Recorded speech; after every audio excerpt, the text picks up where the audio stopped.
DJM TV.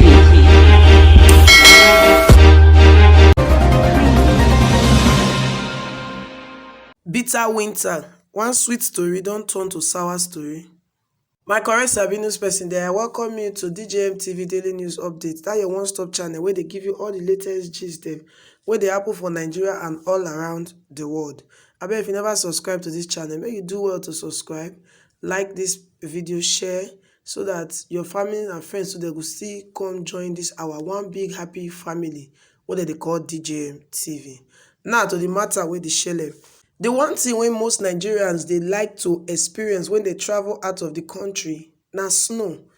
They won't reach there, travel, go any country where snow day. The first time when they go see snow, you see that they pack snow, they do snowman, and all those kind of things. They'll even snap picture, they say and give us back for here. So they'll say, see, we don't see snow for the first time for our lives. Now, Texas now one state waiting for the South Central region of the United States of America. And you know, say abroad they get 4 seasons. There are 4 seasons: the winter, autumn, summer, and spring. And for this Texas, so they get winter, but their winter, then they get snow like that. Their snow they come like once in a while. Even when snow they come, they last too long. And you know that kind of a matter that they last too long, but the weather they very cold. And for some time now, January, everybody they complain for that side. Wow, the weather is cold. You know, towards the end of January, snow could fall for some countries. Well, at the beginning, when the thing first starts, everybody look at like say, okay, at least for some time, snow never fall for year. Okay, so it's snow day, no be big deal. But small, at the thing called they go, the temperature called they drop. Temperature they drop, come say everywhere called they cold. The more temperature they drop, the more everywhere they cold. And you get where it go reach, it go talk to minus, it go talk to 0. Those of us who do small chemistry for school go not say the teachers of chemistry say the freezing point of water, where water they talk to block na 0 degree Celsius. That's so. Now temperature call drop, call even go minus. You know when you call the enter minus, you call they begin to see snow. So temperature call they go minus. They say look, I say okay, well, this snow can begin they fall for that side. They say okay, well, that's still snow. But the thing now, the more as they go, the lower the temperature, the more the snow do everything called they freeze. As a matter of fact, before you know what they stop, electricity, their lights don't go. You know, say hey, those of us they stay in Nigeria here. You know, say we rotate our light normally. If they stay somewhere like where they stay, where they rotate lights, they'll give you light for morning, you know, see for afternoon till evening. And while some areas they never even see light for like 1 year, 2 years, you know the matter.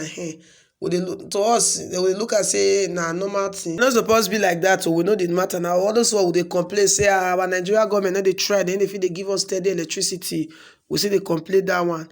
But for Texas, what will happen as every year they freeze. Before you know the snow, the bitter winter can just destroy most of their electricity generation plant. That's what they call first day. When the light first go, people they look as in a joke. Some of them come Twitter because they say I will never get light for 20 hours. Some say one full day we never get light. Some people they use that they laugh say but the thing now, as a matter of business, so for days now, many of them never get light. Going to 1 week. Many of them never use eye to see light. And you know for who never stay for real light, as a real light now off and on, now strange thing for them. For some people they did for their years, all the years of their life, they never ever take light once. Now not be light, only light matter.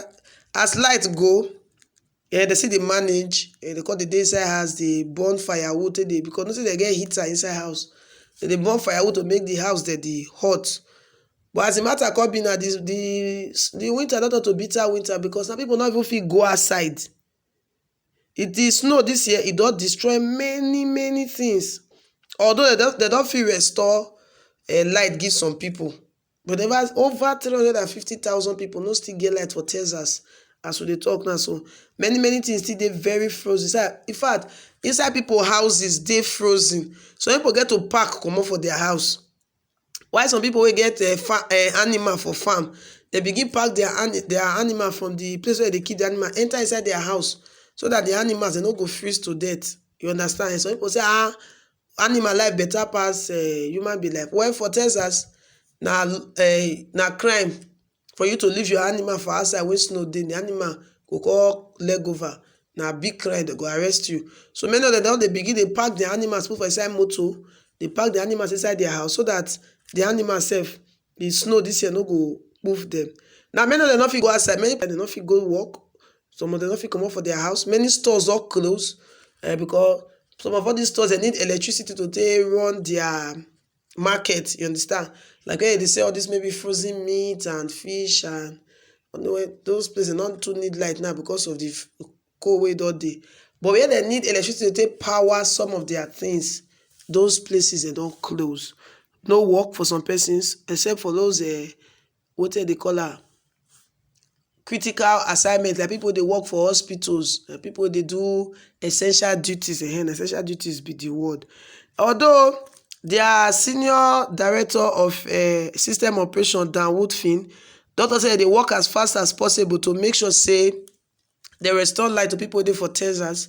So they will continue to do their best until they run out of the available generation when they get. Then they expect say they will fix more of the power generating capacity where they get. Now because of this lack of electricity now we call day, we don't know how generator take reach the normal generator, but generator don't reach that side, and the people don't even charge. They charge as they charge like $3 to take charge your phone full. They say in Nigeria we dey see that thing normal 15 naira to charge your phone full, but now $3 now they charge phone full with generator. How the guy take get generator for them we don't know, but he get gen. The guy don start market. I no go we don't know who the person be, but you feel know the country the person come from now here. And as some people because of the snow don't begin they burn their fence, the wooden part of their fence. They don't begin they burn their fence. They say they do to they generate heat. And one Twitter user come as I say begin to they burn their pikin toy, wooden toys then to generate heat. Say cause say they burn the pikin primary before time. They burn the pikin at 5 months, abi 6 months. So the pikin dey incubator but no light, no heat. So they begin burn toys to take keep baby warm. You know that kind of matter. One guy come outside for Twitter call us say all these people for our brother they complain say no light. Cold won't finish there. He say you see that make you say if you see the guy here Nina Mohammed Jamal. He say if you don't stay for Nigeria before, you go dey prepared for all these kind of things. The guy don sign for maximum dragging on social media because not be smart in Nigerians begin tell am in the claim say he be white Nigerian. He put for a Twitter handle say if you didn't grow up in Nigeria without light, what would you have done now that they have taken light in Texas? Nigerian trains you for the real world. That's what they say. That's why they say if you can survive in Nigeria, you can survive anywhere. True, small truth dey for wetin the guy talk but e come be like the guy now dey encourage our government not to give us light. Bros, which kind of talk be that one? Why you go dey talk like that? We were there for here now, so we dey complain say we not get light. We dey complain say they'll give us light 3 hours for one full day. They go dey charge whether you go see light bill for the end of the month. You go dey surprise whether na sun you dey pay for, abi you dey pay for moon wey dey shine. Because your light bill go be like person go be like light bill of a company. The way company where they get light steady, they get their light bill. Now so your ass light bill go they be. Bros, this kind of matter what you talking. In fact, many people don't come out like God jog. I say which guy is stupid talk now they talk so. Say come be like say maybe they laugh those people down with it for that. I say they no get light. And now because of this light thing now, their water pipe don't freeze. And as the water pipe freeze, because they burst. Their water treatment plant not fit separate clean water from waste water again now. So it could be like saying now you on your tap, now maybe now waste water go come outside. So their government for Texas don't give orders, say everybody boil your water before you drink. Say because of the water pipe the way it burst.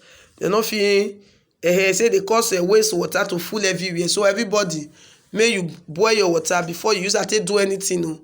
This one now, we'll not know what will happen after this one. Meanwhile,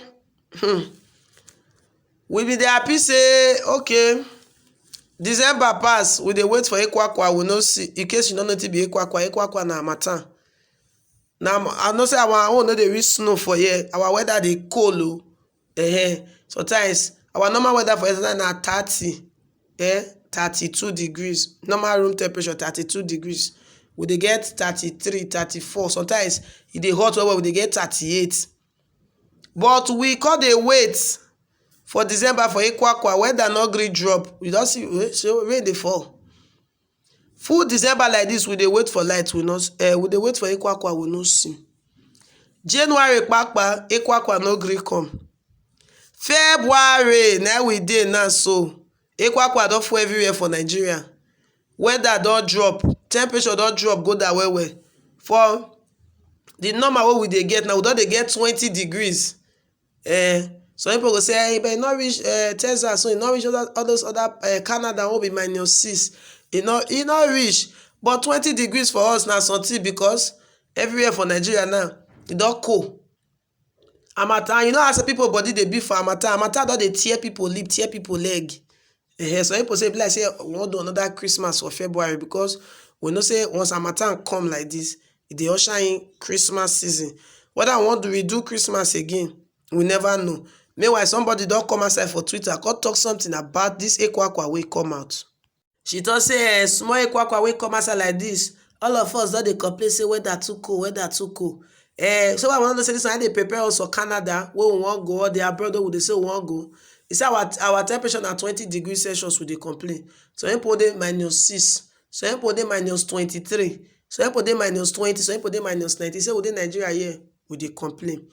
Well, in the recent, our sympathy dey go out to those people for abroad, especially for Texas, wey be like say the snow dey really dey cause big problem for them.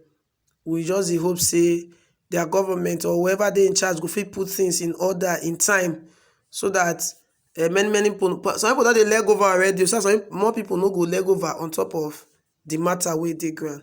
Well, this na still DJM TV daily news update, where we promise una say we go dey give una better gist wey dey happen all around the world, and even for inside our country Nigeria. Abeg no forget to like, to share, and to subscribe to this channel. Share this video abeg. And if you get anybody wey dey stay outside Nigeria, abeg try to dey call them, dey check up on them to make sure say they dey very very okay. Still follow us on all our social media platforms, for Facebook, for Instagram, for Twitter. We dey there at DJM TV. We still get a website to www.djmtv.news, where we dey drop videos on there 247. You fit still go there, go check out things wey dey happen and stories dem all around the world. Well, my name is still Laworo Favor, and I tell you say abeg, for this course, so make you try to show kindness to one another. DJM TV. DJM TV.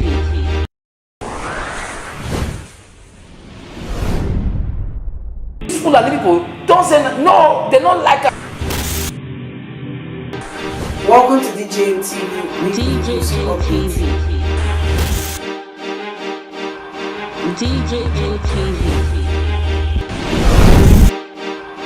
DJM TV. DJM TV. Some of the delegates and ask the question. DJM TV.